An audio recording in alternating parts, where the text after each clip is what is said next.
Welcome to HortTube. My name is Jim Putnam. In this video, I'm going to talk about DeGroots Spire Arborvitae in 2 minutes. DeGroots Spire is my favorite American arborvitae. It's an upright, narrow grower. You can see how narrow it is in this container. It's been in this container for about 2 years. Great screening plant.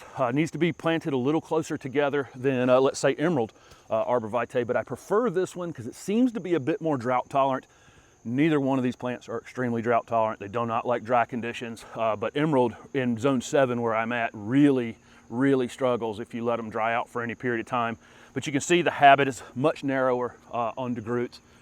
About 3 to 4 foot spacing in order to create a screen, so you're probably going to need to buy a few extra pieces than you would if you were buying emeralds. I'd run a drip hose through if I was planting them in a row to make sure I could continually water them if they get dry at all. They're not very good at letting you know they're dry. They just kind of start to brown out and defoliate. These are pretty pest resistant. The only time I ever see mites and some of the other insect issues are when they're stressed, when they're underwatered or overwatered, that kind of thing. That's when you typically see insect problems on these types of conifers. These will reach 15 to 20 feet high over time, but very slow growing. Emerald's definitely faster.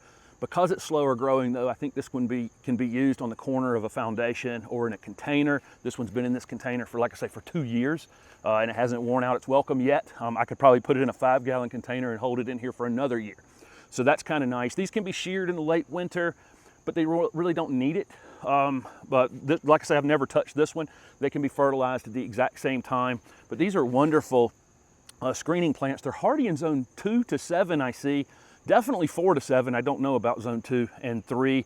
In areas where the ground freezes solid, these are not great wind barriers. They can, when the soil freezes solid, it doesn't allow the plant to take up any water, and any wind that's hitting it, it can't put water back up there to replace the water that's coming out of it. It's called desiccation, and they can brown out pretty badly. So keep that in mind.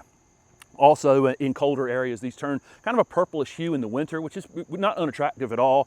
Down in the south where I'm at in zone 7, they definitely stay greener throughout the winter. So thank you very much for watching this 2-minute version of this variety. I frequently have a longer version of these videos on my channel that may show me planting them and maybe some additional information that I didn't share in this shortened version. I also have playlists on this channel for very specific needs. If you're looking for screening plants or foundation plants or shade plants, or you're in like zone 6 or 7, I have playlists that include all the plants that will grow in your area. So look for those playlists on my channel.